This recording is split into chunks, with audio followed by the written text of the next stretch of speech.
Góðan og blessaðan daginn, kæru frumkvölar. Hvað segir þið gott í dag? Í dag komin dagur 5 eða 6 af nýsköpunarvikunni og búið að vera helgina mikið sem búið að vera gerast og ég búin að tók mér enda smá pásu helgina en annars að reyna að vera með daglegar útsendingar frá nýsköpunarvikunni og ég með 2 virkilega góða gesti í dag og fyrstulega ég með hann Friðrik sem með fyrirtæki sem heitir Fita Viking og hann að framleiða alveg hágæða vöru sem að ég persónulega hef mjög gaman af og ég ætla að fá hann til að segja okkur hans frá þessari vöru og svona frá hans frumkvöðlasögu. En svo ég líka með Eddu sem einn af skipuleggjöndunum á bak við nýsköpunarvikuna. Edda velkomin og endilega segja okkur aðeins hvað búið að gerast. Hvað var að gerast helgina og hvað framundan? Já, takk fyrir Haukur. Já, það komin mánudagur og 7. dagur í nýsköpunarvikunni. Yfir helgina þá vorum við með lausnarmót nýsköpunarvikunar sem bæði fjártæknihackathon og heilsuhackathon. Það 2 línur og heilsuhackathon í samstarfi við landlækni og fjártæknihackathon í samstarfi við Arion banka og fjártækniklassan. Og já, það voru teymi á fullu að hakka yfir helgina og í dag þau öll að fara að skila inn lausnunum sínum klukkan 12. Þannig að það verður mjög spennandi og við erum að fara að tilkynna sigurvegara í hvorum flokki fyrir sig á morgun. Þannig að það bara allt í blúsandi business þar og ég rosa spennt að sjá hvaða lausnir koma út úr þessu, bæði fjártækni og heilsu. Og síðan bara, já, dagur 6 í nýsköpunarvikunni, gengin í garð. Núna klukkan 11 að þá verður svolítið skemmtilegu viðburður sem á vegum Rata sem þær Svava Björk og Hafdís og þær búin að vera að kortleggja svona stuðningsumhverfi frumkvöðla og að bjóða frumkvöðlum í kaffispjall á netinu og fara yfir stuðningsumhverfið. Já, hún Svava kom með mig til minn í síðustu viku og ræddi við mig og ræddi við okkur og ég mæla alveg hiklaust með þessu. Hún Svava með mjög góða samantekt á frumkvöðlu umhverfinu þannig að bara fyrir alla sem að starfa í þessu umhverfi eða langa til að starfa í þessu þá þetta mjög góður fundur og góður viðburður til þess að kynna sér það sem í gangi. Algjörlega og síðan á eftir þeim viðburði þá klukkan 12 Össur með viðburð sem heitir nýsköpun á verðlaunapalli og þar þau að fara að tala hlaupafjæðrirnar sínar og útlitshönnun og notkun á þeim og vinnunni í kringum tím Össur sem hópur íþróttafólks í bara svona fremstu röð og það má einmitt sjá nokkur þeirra í bíómynd sem á Netflix núna sem heitir Rising Phoenix. Og já, hlaupafótarnir þeirra hafa bara ítrekkað komið við sögu á verðlaunapöllum á Ólympíuleikunum. Þannig að ég held að þessi viðburður mjög vel sóttur, mér finnst það ekkert smá áhugavert. Og einmitt hvet alla til þess að kíkja á þessa mynd á Netflix, sko. Það var gott að við náðum að fá Netflix með okkur í nýsköpunarvikuna, sko, frábært samstarf.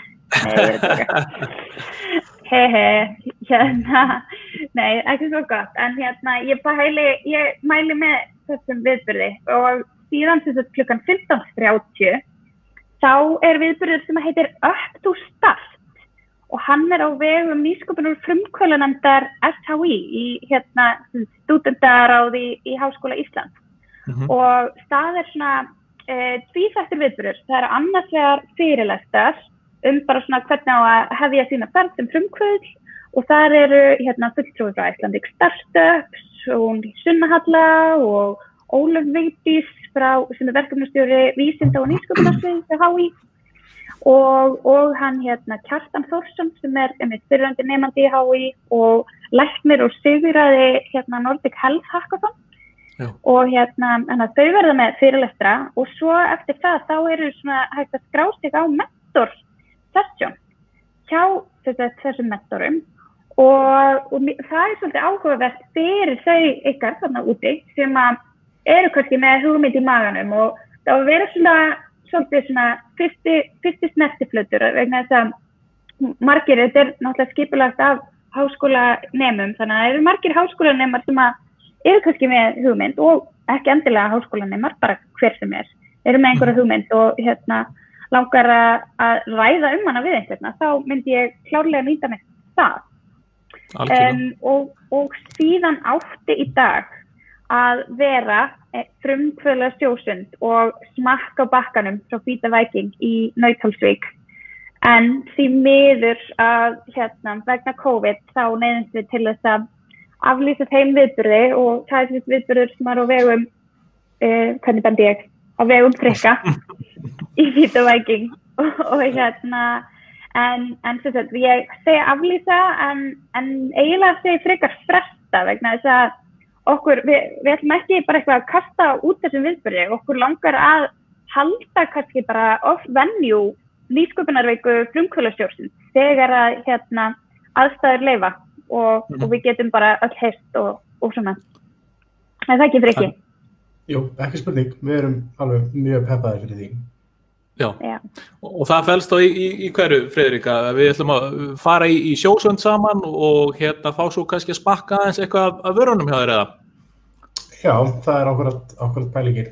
Ég er svo sem ekki mikið sjálfur fyrir sjósund nema þá kannski bara í heitari sjó, miðra hafinu eða Hawaii eða eitthvað svoleiðis en þetta er alveg töluvert stundað hér og maður svona skellir sér alveg aðeins í kaldabótinn en hvað getur verið betra eftir kalt svona svaml heldur en íslensk kjötsúpa, heit og góð til dæmis.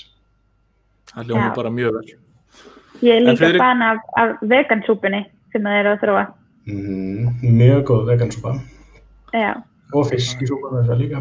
Og allt svona þurrkað, þannig að þú bara hellir heitu vatni ofan í pokann og borða það svo bara eftir 10 mínútur. Mjög snið. En Friðrik, þið eru búin að vera í ansi mikilli vöruþróun í matvælum og hafið verið að gera mjög áhugaverð hluti. Viltu kannski segja okkur aðeins frá svona vöruframbúðinu hjá Hvíta Væking og hvernig það búið að þróast? Ég held að Edda þurfum að fara er það ekki? Jú, þetta var svona mitt merki. Ég las þetta sko. Já, ég er að keyra hackathon á hliðarlínunni og ætla að fara og mentora þáttakendurna. Takk æðislega fyrir mig. Ég ætla síðan að hlusta á upptökun eftir það og sjá hvað Friðrik hefur að segja. Frábært, takk fyrir þetta. Sjáumstu. All right, takk. Bye. Bye. Friðrik, hvað segirðu með vöruframboð eitthvað, hvernig það hefur þróast í gegnum tíðina? Sko, hugmyndin bak við Hvíta Væking kveiknar hjá mér í útkalli í björgunarsveitinni sem ég er búin að vera í nærði áratug. En ég var alltaf með þessar svona bandarískt beef jerky með mér í öllum útköllum og æfingum og svona. Og svo erum við þarna í alveg brjáluðum vetrarstormi upp á Hellisheiði og finn þar 2 einstaklingar sem hefðu örmagnast og gefðum þetta beef jerky og þeir fá svo mikla orku úr því að þeir bara standa upp og við löpum saman í skjól. Og það var svona fyrsta ljósaperu-mómentið og svo sumarið eftir var ég svona 40 manna gönguhóp á Austfjörðum og þar var einhvern veginn enginn með neitt íslenskt svona snarl. Þannig að þá svona fannst mér eiginlega tilvalið að gera svona íslenskt fjallasnakk almennilegt. Og á þeim tíma var allavega ekki til neitt íslenskt beef jerky og ég átti svona mjög auðvelt með að byrja á bara harfisk. Gat fengið mjög góðan harfisk á góðu verði og satt svo bara inn í bílskúr hjá mömmu og pappa og klippti hann niður í munnbita og sett hann í poka sem ég var búin að láta hanna og gera. Og það bara seldist. Þannig að ég fekk æskuvin minn sem heitir Ari og er matværslumeistari með mér inn í þetta og hann svona, við förum bara saman í að búa til lambajörki uppskrift, fá norrlenska með okkur í lið. Og þegar við erum komnir með þessar 2 vörur, lambajörki og fiskjörki sem er bara harfiskur, þá komumst við inn í til dæmis fríefnina og eigum þar bara sterkustu byrjun á nýrri vöru í sögu duty free. Wow. Já, mjög skemmtilegt. Þeir keyptu þarna 2 mánaða framleiðslu hjá okkur og við bara eitthvað djöflumst og náum að klára það og förum með þetta upp í fríhöfn og tökum myndir á okkur fyrir utan lagerinn og skila þessu inn og gefa upp glaðir og keyrum í bæinn og svo bara 2 dögum seinna bara, heyrðu, við þurfum annað eins. og bara nei og þá voru við bara ekki komnir með neina aðstöðu og þetta var alveg, við vorum að handvikta allt ofan í pókana og handklippa á harðfiskinn ennþá og þetta var alveg svolítið djöfulgangur en árið seinna, síðasta sumar komum við síðan með bífdjörkið í loksins og erum þá búin að koma okkur upp almennilegri aðstöðu upp í Breiðholti og erum þar með svona sjálfvirka pökkunarlínu. Núna bara sturtum við dótinu í svona síló og það kemur út í pókum sem er búið að stimpla með lótunúmer og dagsetningu. Það var svona alveg töluvert mikið þægilegra fyrir okkur. Við vorum alveg næstum búin að drepa okkur þarna handpakka mörg þúsund djörkipókum á dag, alveg dag eftir dag eftir dag. Já. Og núna erum við komnir með þessar vörur inn á Amazon til dæmis í Bandaríkjunum, Kanada, Breitlandi, Þýskalandi og Svíþjóð og erum með okkur eigin netverslun sem er búin að afgreiða netpantana til 28 landa, 470 borga, svoleiðis. Þetta er alveg skemmtilegt. Komum með söluaðila í Bandaríkjunum sem er bara panta töluvert magn. Komnir inn á Kastrup flugvöll, allar helstu svona sölustæði á Íslandi, Hagkaup og Krónuna og Netto og Hótel og mikið og Bláa lónið og Gullfoss og Geysi og þetta er svona, við vorum alveg rosalega tilbúnir í þetta sumar sem hefði verið alveg geðbilað ef þessar ferðatakmarkanir hefði ekki farið í gang sko. Já. En það sem hefur alveg bjargað okkur í þessu núna er bara hvað við höfum mikinn áhuga og gaman af þessari vöruþróun og svo það hvað við erum sjálfsögðu ekki með nein lán og erum bara tveir að töflast og það hefur alveg komið okkur í gegnum þetta COVID-dót. Og við vorum núna í sumar að byrja með svona frostþurrkaðar máltíðir, svona fjallamatt eins og ég var alltaf með í björgunarsveitinni líka, í svona þessi lengri ferðum og þetta er bara íslenska kjötsúpan sem hún bara hellir heitu vatni ofan í pokann og getur svo borðað eftir 10 mínútur. Við erum svo að gera núna fiskisúpu og erum að loka metrunum með vegansúpu. Þannig að það er voða gaman. Það eru margir mjög skemmtilegir þættir við þennan feril sem þið að fara í gegnum sko. Það er mörguleit að endurspegla hann svo mikið hvernig þú átt að byggja fyrirtæki. En það er eitt sem er áhugavert og ég held að svona margir upplifa sem að kannski hafa ekki farið sjálfur í gegnum feril að þegar þeir heyra sögu eins og þá sem þú varst að lýsa að þá virðist þetta bara hafa verið bara vöxtur sko og bara alltaf verið að ganga einhvern veginn betur og betur og það hafa einhvern veginn verið svolítið svona vel smurð vel hjá okkur. En ég hugsa mér að þið hljótu nú hafa lent í ýmsum hindrunum og ýmislegt sem þau hafi þurft að finna út úr til þess að komast á þann stað sem þið eru í dag, er það ekki? Jú, þetta er búið að vera bölvað vesen, sko. Já. Það er sama hvað vandamál maður leysir, maður býr alltaf bara til eitthvað nýtt vandamál. Já. Þetta ég hélt í alvörunni í minnum sakleysislega veruleika. Þetta er þriðja fyrirtæki sem ég stofnaði, tek þátt í stofnuna og ég er búin að selja hinn og þetta var svona alltaf einhvern veginn gengið en samt svona með brasi og aldrei átt neitt pening einhvern veginn og ég hélt að þetta yrði ekkert sérstaklega erfitt, bara fá norðlenska þess að framleiða kjöti og henda þessu póka og selja þetta. Það hljómar rosalega einfalt sko, en svo er þetta bara endalaus flækjustig og en við sem betur fyrir hugsuðum þetta frekar einfalt alltaf strax í byrjun og það hefur alveg hjálpað okkur held ég af því að það er bara í eðli mannsins held ég alveg rosalega ríkt í eðli mannsins er að flækja hlutina og einhvern veginn vilja alltaf meira og ég hef svona að réttlæta svolítið fyrir sjálfum mér allavega að ef þetta væri ekki í geranum okkar að vilja meira og gera hlutina flókna og allt svona þá væri við örugglega sem mannkinn bara ennþá inn í helli og kannski búin að finna upp eld. Þetta er bara eðl okkar, við viljum bara flóknari hluti, við viljum stærri hluti, við viljum meiri pening, hraðari pening og allt saman. En þetta er einhvern veginn bara ef maður byrjar nægilega óbúslega einfalt eins og hægt þá á maður einhvern veginn aðeins meiri sen sko. Já. Og það sem við finnum líka hvað mest óvart svona við að vera fyrkt í þessum mat einhvern veginn heimurinn að verða svo óbúslega hraður og brand loyalty að mínum að nánast non-existent nema þú náir einhvern veginn að komast inn í undirmeðvitund hjá fólki þannig að þetta bara orðið bara algjörlega á autopilot að kaupa vöruna þínar en þú veist, þetta er rosa áhugaverður heimur sem við búum í og samkeppnishömlur og reglugerðir og svo þetta brandlag reality og allt svoleiðis, þetta er ekkert til þess að gera hlutina auðveldari, sko. Nei, og ég held líka bara, sko, allir sem ég þekki sem hafa byggt upp fyrirtæki, þeir hafa þurft að hafa fyrir því, skilur. Þetta þegar maður að byrja í þessum ferli, að allar að stofna fyrirtæki eitthvað svoleiðis, þá einmitt alltaf heldur maður að þetta verði auðveldara heldur en það raunverulega verður. Og það ekki spurning og mantran mín ef þetta væri auðvelt, þá væri allir að þessu.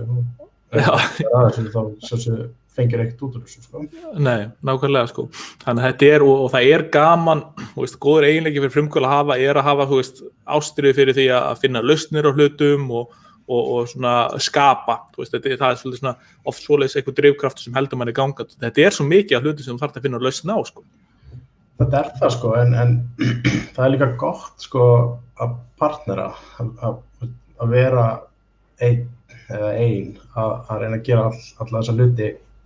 Það þú átt minni séns þannig, eða bara í eðli fólksins aftur hvernig ég gerður öðruvísi heldur en annað fólk oft, sko, eða ef þú nærð að para þig á móti einhverjum sem öðruvísi heldur en þú, sem að fullkomnar það sem að þig vantar, þá áttu líka meiri séns, sko. Það svona, var oft talað að frumkvöðlar annarkvort doers eða thinkers og ef að þú doer, þá verður helst að hafa thinkeri með þér í þessu. Það mjög sjálfgeft, það sjálfsagt alveg til, en það mjög sjálfgeft bæði. Já.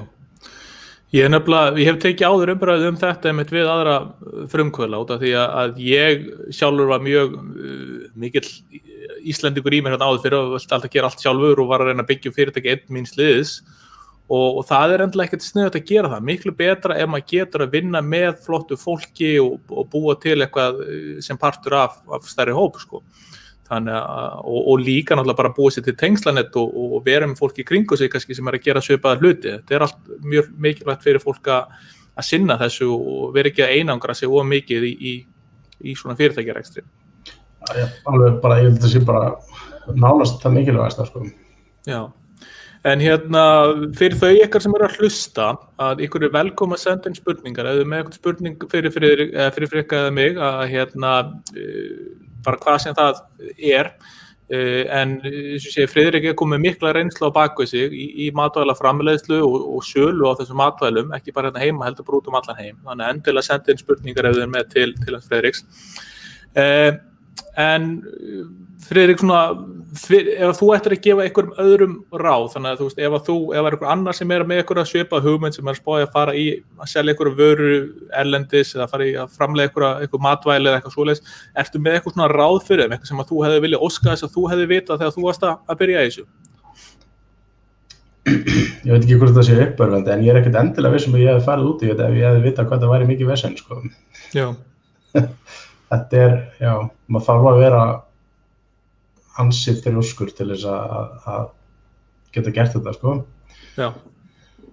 En ég hef alltaf verið svona frekar kærulaus og ekkert verið endilega að hugsa hlutin alveg til enda eða gera mikið businessplan eða kortleggja markasvæði eða eitthvað svoleiðis og mögulega hefði það alveg verið gott að gera það. En á móti kemur að mér finnst það gott að gera sem fyrst bara að fá proof of concept, að bara sannreyna það að fólk actually vill kaupa vöruna þína, sannreyna það að markaðurinn sé mögulega til staðar en þetta svo bæði persónubundið eftir því hvers konar viðurkenningu fólk að sækjast áður en það fer af stað og svo líka bara ofboðslega mismunandi eftir því hvernig varan Henry Ford sagði þegar hann fór að búa til fyrsta fjöldaframleidda bílinn, Model T, að ef hann hefði haft markaðskönnun og spurt fólk hvað það vantaði í svona transportation fíldinu að þá hefðu allir svarað bara mér vantar hraðskreiðari hest.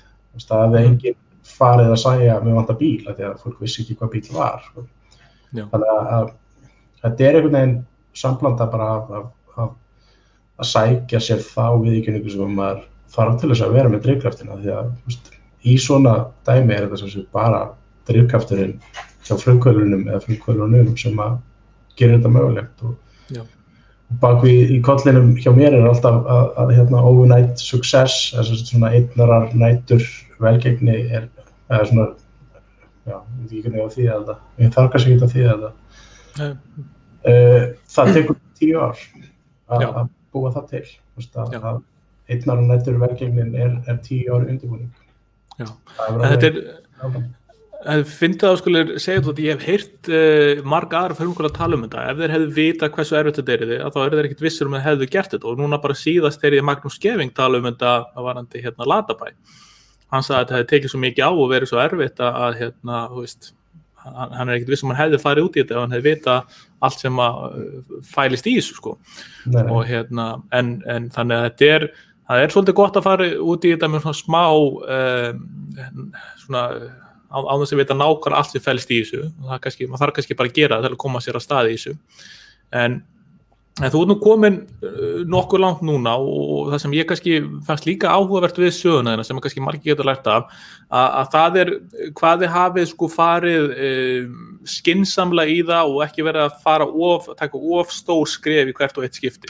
Skilur, eins og þú talaður þú byrjaði bara að pakka þessu sjálfur inn, bara kaupa harfisk, pakka þessu bara sjálfur inn og vera að sjá alla vinnuna sjálfur eða þið félagarnir og byggja þetta svo upphægt og rólega og svo, þú veist, þeir voru búin að fá staðfisk á að þú veist, það væri meiri eftirspurn heldur en þið gerðu annað, þá fóruð þið að kaupa vélar og þú veist, þannig að þetta er búið að vaxa svona mjög skynsamlega hjá okkur, eða ekki? Jú, svona eftir að hyggja alveg þokkalega, sko. Við svo sem hvorugur okkur hefum nokkuð tíma búið til djörkifyrirtæki áður og við vitum ekkert hvað við erum að gera. Við erum bara að giska dag frá degi og reyna að taka einhverjar skynsamlegar ákvarðanir út frá þeim upplýsingum sem við höfum. Já. En jú, þetta er eins og ég sagði áðan, bara að reyna að sækja sér sem fyrst sannfæringuna að fólk actually vilji kaupa það sem þú varst að framleiða. En já, ég er mjög hrifinn af því að skulda ekki neitt og vera einhvern veginn svona minns eins herra eins og hægt sko. Já. En ég veit ekkert hvort það sé gáfulegt sko. Kannski hefði verið betra að taka inn fjárfesta og stækka miklu hraðar og vera bara miklu meira áberandi á markaðsmiðlum og einhverju svoleiðis en þetta er allavega það sem við ákveðum að gera og við höfum nánast ekkert markaðsett okkur og það er alveg nánast daglega sem við erum skammaðir fyrir það og einhverjum sem er að uppgöta vöruna fyrst núna og þannig að þetta er bara gisk sko. En ég held líka sko að það skiptir svo miklu máli þegar maður er að taka svona ákvarðanir, þú veist, á ég að fá inn fjármagn eða á ég bara að bootstrappa og vaxa hægt og rólega eða hvernig ég gera þetta, er að velta fyrir sér bara stofnendurnir sjálfur þurfa í rauninni að staldra við hvernig myndi ég vilja að gera þetta, þú veist, nenni ég að standa í eiga samskipti við fjárfesta og reyna að fá inn fjárfesta og standa í öllum þeim ferli sem fylgir því, eða vill ég frekar bara að taka ábyrgðan á okkur og geta þá haft þennan sveigjanleika og til dæmis eins og með COVID núna að þú veist þau fyrirtæki sem eru minna skuldsett og kannski eru búin að vaxa aðeins hægar þau kannski aðeins auðveldara með að takast á við það. Þú veist þannig að ég held að það sé ekki einrétt leið í þessu, ég held að það sé bara stofnendurnir sjálfur sem þurfa að vega og meta hvernig þeir vilja nálgast hlutina. Ekki spurning og líka bara, það er alltaf einhver fórnarkostnaður, ef þú tekur inn fjármagn og þá er í langflestum tilfellum það óþolinmótt fjármagn og það jafnvel gerir kröfu það að því sé eitt og bara mjög hratt. Já. Bara strax að kaupa nýjar vélar og strax að fara að markaðssetja og strax að stækka allt saman og ef þú nærð síðan ekki í skottið á þér á þeim ramma þá er þetta bara búið og þannig að það er alltaf fórnarkostnaður bak við allt og fórnarkostnaðurinn okkar fyrir að hafa ekki tekið neitt svona inn bara við erum að skýta launum og við erum að djöfla okkur út en við erum að vonast til þess að þetta verði að einhverju og skilja einhverju. Algjörlega. Við vorum að fá spurning komin hérna, það er Frosti hérna, hann spyr hérna hversu víða seljiði vörun ykkar og hvernig er dreifingu háttað? Við erum að selja, það er rauninni worldwide á heimasíðunni og við dreifum þessu öllu bara úr Lógahólum, bara úr Breiðholtinu og hérna erum við bara góða samninga við Póstinn og DHL.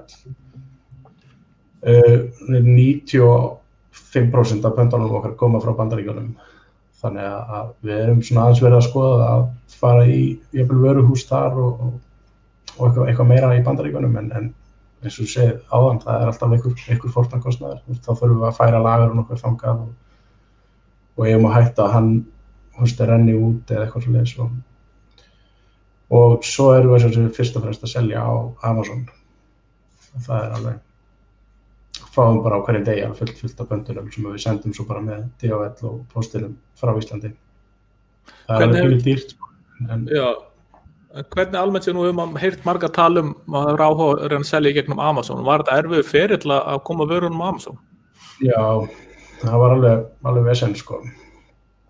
Og við þurftum til dæmis að stofna félag í Bandaríkjunum og fá bankareikning þar og svona starfsmannanúmer og eitthvað svona alveg heljarlega vesen. Og núna erum við komið með sko svona amazon.com/feet-of-viking sem svona okkar eigin vörusíða inn á Amazon og það var alveg heljarlega vesen líka sko. En ég vissi ekkert hvað ég var að gera eða hvað ég fór út í og ég bara fiktaði og gerði þetta allt sjálfur. Sótti mér þess vörumerkið í Bandaríkjunum, skráning á því bara gegnum netið og það ansi mikið hægt að gera bara með YouTube og fikti sko. Og svona það sem við vorum fyrst og fremst að sækjast eftir með því að gera þetta var bara að fá sönnun fyrir því að þarna væri fólk sem væri tilbúið að kaupa harfisk á $10 fyrir hvern poka og það virðist vera raunin og þá bara vinnum við eitthvað með það og tökum eitthvað næstu skref. Já. En góð spurning, takk fyrir spurningu, gaman. Við vonum að fá aðra spurningu líka. Það hún Helga, langaði að vita hvort þið þurftu að fara í gegnum ferli til að fá leyfi fyrir að selja matvöru og ef svo hvernig ferli? Já, við fórum í gegnum MAST. MAST. Ég man aldrei hvað MAST og hvað Matís, en það MAST. En við erum svona að fara pínu ótrýtt í gegnum þetta því að norrlenska framleiðir fyrir okkur kjötvörunar og svo kaupum við harfiskinn tilbúinn. Þannig að við erum bara með leyfi fyrir þessari pökkun og það var í gegnum matvælaeftirlitið. En þú þarft alltaf að vera með svona þitt eigið númer hjá þeim. Líka bara til þess að selja og dreifa matvöru. Og í sumum tilfellum líka hægt að sækja svoleiðis hjá sveitarfélaginu. Ok, glæsilegt. En segðu okkur, það er nú ekki svo langt þegar þú stofnaði fyrirtæki, þetta ekki orðið það gamalt fyrirtæki, en þeir eru komið með þarna ansi mikið vöru úrval núna, sérstaklega með tilkomu hérna á súpunum og því sem þeir eru búin að vera að gera núna nýlega. Hvernig sérðu framtíðina á þessu fyrir? Hvernig sérðu þetta þróast fyrir þér á næstu árum og jafnvel næsta áratugi? Já, það er mjög góð spurning. Árið 2019 var fyrsta svona heila árið okkar þar sem að ég og Ari erum báðir full-time að vinna í fyrirtækinu og við höfum selt allavega 100.000 poka af tjörki og helmingin árinu vorum við bara með þessar 2, lamb og fisk. Þannig að við náðum óbúslega mikilli dreifingu á rosalega stuttum tíma og það var óbúslega mikið af því var ferðamaðurinn. Ég held að bara 50-60% af sölun okkar hafi verið þarna upp í duty free og það var svo rosalegt högg þegar það svo lokaði allt saman. Já. En næstu 10 ár, mér langar stundum, suma daga langar mig að bara verða gamall kall að búa til fisktjörki í lóðahólum og bara eiga þetta endalaust og einhvern veginn bara reyna að gera eitthvað geðveikt úr þessu en aðra daga langar mig bara að selja þetta eins og þetta er. Já. Þannig að það er í rauninni bara algjörlega óskrifað blað, hvað er framöndan hjá okkur. Við höfum óbúslega gaman á þessari vöruþróun. Mér finnst alveg geðveikt að sitja fyrir framan einhvern sem er að borða þetta í fyrsta skipti og það er hjálpa okkur óbúslega mikið að þetta eru bara góðar vörur. Ég var oft sagt að þetta er vesen en ég get ekki ímyndað mér hvað þetta væri mikið vesen ef þetta væri allt saman bara vont á bragðin. Já. Þannig að við erum bara að halda áfram í þessari vöruþróun og reyna það er svo bilaða markaðar að úti fyrir svona vörur.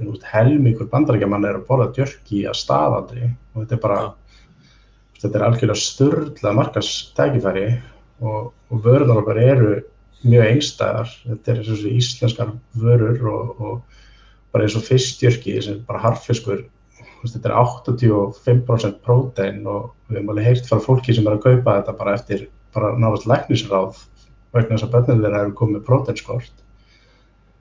Þannig að það er engin spurning að markaðurinn er þarna og tæknilega sé þurfum við ekki nema bara eina götu í New York til þess að borða 1 póka af jerky hjá okkur á dag eða mánuði eða eitthvað og þá er þetta bara orðið alveg rosalega stórt. Þannig að já, það er ekkert, við erum ekki að vinna til einu businessplani, við erum bara eitthvað reyna að hafa gaman að þessu og fagna áskorunum sem að koma okkur einstu degi, einhverjum nýjar sko.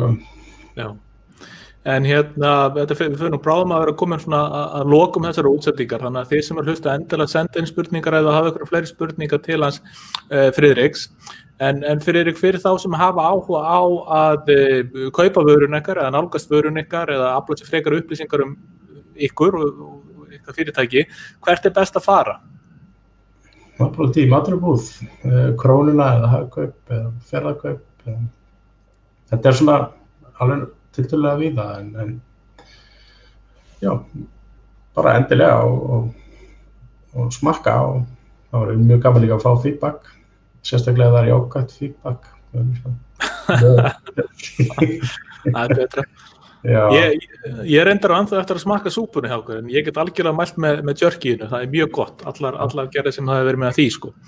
Mjög skemmtilegt, við vorum að koma með núna í sumar, ég glemdi að segja frá því, það er harfisk með hvítum cheddarosti og kaupa milja og frosturka hvítan cheddarost og setja mann yfir harfiskinn og þá verður hann svona, maður fær svona smjör keiminn og miklu minni lykt og það er rosa skemmtileg vara. Við sjáum mikið tækifæri fyrir og ætlum að halda áfram með fleiri bragðtegundir og Þetta hljómar mjög skemmtilega. Svona öðru hverju. Já, og þið eru með vefsíða, er það fitaviking.is eða .com? .com. Þannig að fólk getur kíkt þangað til þess að sjá vöruna og sjá hvernig það lítur allt saman út. Já. En Friðrik, ég ætla að fara bara að þakka þér fyrir í dag. Er eitthvað svona lokaorð sem þú myndi vilja koma á framfæri til þeirra sem eru að hlusta eða kannski þeirra sem eru þarna úti og eru annaðhvort nýbyrjar í rekstri eða langar til að byrja í rekstri? Nei, þetta er bara hark og það er að gera, leita sér á það og vera duglegir að hjálpa hver öðrum og bara reyna að hafa gaman að þessu saman. Glæsilegt. Friðrik, takk alveg kærlega fyrir þetta og ég verð hérna aftur á morgun klukkan 10 og þannig við sjáumst bara allra þessu kátt á. Takk fyrir. Takk fyrir.